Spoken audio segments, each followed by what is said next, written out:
Today, Greg and I are throwing down some backyard favorites, pork tenderloin on a charcoal grill. We are going to address some key problem areas like overcooking, dryness, and then obviously under-seasoned bland pork. We're going to be setting up that PK grill as a 2-zone fire, searing that pork tenderloin on the barbecue on the hot side of the grill, and then transferring it over for an indirect cook. Stay with us as we show you how to address some of the problems you may encounter with pork tenderloin.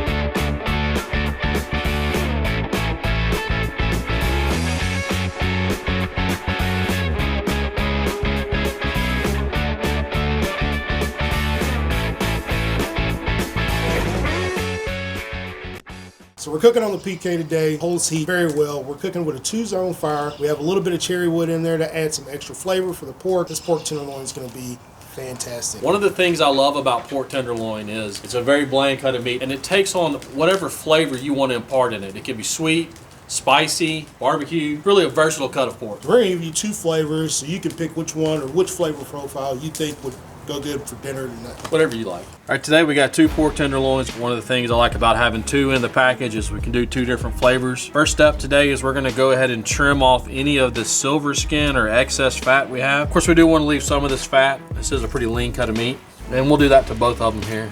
All right, once we get our pork tenderloins trimmed the way we'd like them, we're gonna go ahead and use a binder. Of course, you can use your favorite binder. A lot of people like to use mustard with their pork, but today we're gonna be using avocado oil. It's got a high temperature. Keep these pork tenderloins from burning when we do that direct sear. All right, today we've got a real simple rub, equal parts salt, coarse black pepper, and paprika.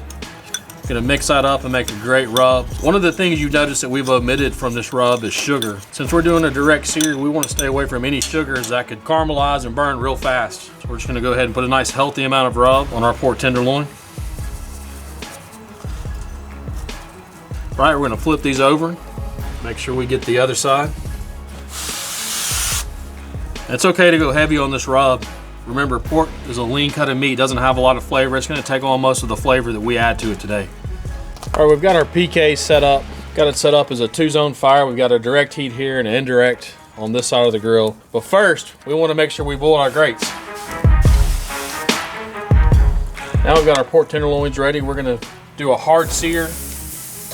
We're gonna rotate these every few minutes until there's a good sear on each side of the pork tenderloin. This is gonna sear and lock in our juices, creating a tender, juicy pork tenderloin. All right, our pork tenderloin's been searing here for just a few minutes. And again, we are looking for that hard sear. These things are looking good. They got a good sear on them, good color. Of course, one of the things at Bluff City, you know, we always want one more layer of flavor.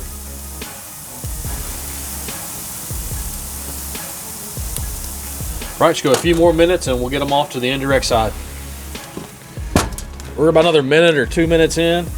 Gonna take a look at these pork tenderloins, and they have got a nice sear. We're gonna move them off to the indirect side. But before we let these things cook off, what do we need, Greg? Another layer of flavor. Another layer of flavor. That's it right there, baby. And remember, these pork tenderloins are lean. They don't have a lot of flavor, so they're gonna be taking on this wonderful rub we made. Of course, we'll be finishing off with the glaze here at the end. Just for reference, we've been cooking about 4 minutes. We've been cooking at 350. Our internal right now is about 80 degrees. 82 on one, about the same on the other, 82. We'll just let these cook for about 20 minutes and we'll check on them. All right, our pork tenderloins have been on here maybe 20 minutes and we've kind of run into an issue. Our bigger pork tenderloin is temping at 115. Of course, the smaller one's cooking faster. We're temping somewhere close to 130. 130 is where we want to apply our glaze, but we've got 2 different sauces here. We've got our maple bourbon glaze, which is a real thin sauce, and a traditional barbecue sauce.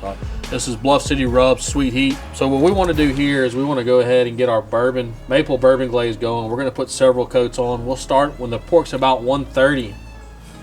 We'll be adding layers of flavor with this multiple times to get that glaze to really carry through. Man, that maple glaze looks good. Put it on 2 or 3 times, really get that sticky glaze on there. Well, that color is just looking phenomenal. All right, these pork tenderloins are starting to look fantastic. Of course, we're going to be applying another layer of flavor with this maple bourbon glaze.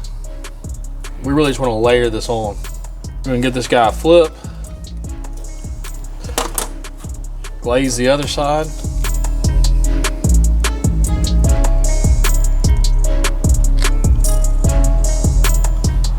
That is looking awesome. Layers of flavor, baby. Now our bigger pork tenderloin's tipping at 130, so we're gonna go ahead and hit it with that barbecue sauce. There's some Bluff City Sweet Heat here.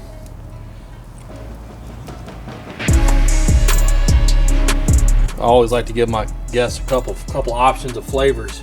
Just gonna give it a few minutes, let that glaze set. Right, we've been cooking about 30-40 minutes here in the Bluff City. We cook to the 3 T's: time, temperature, and sometime today. Joe's got jokes. All right. Our goal is to pull these around 140.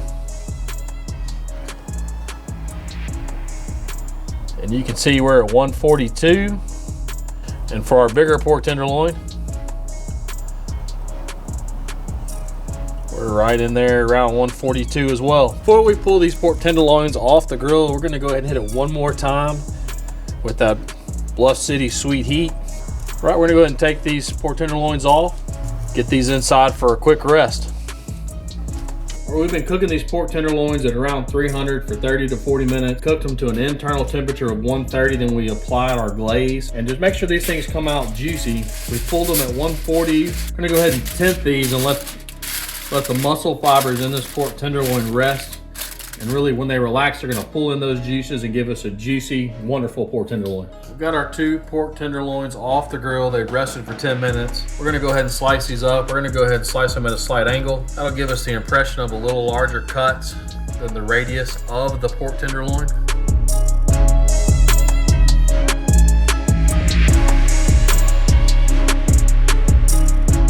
Pork tenderloin on a PK. See the juices running out down here. Look at that cook. You can see the juices. Oh dang, it looks good, Jeff. Looking wonderful. Got 2 flavors here. Got our maple bourbon glaze and our traditional barbecue.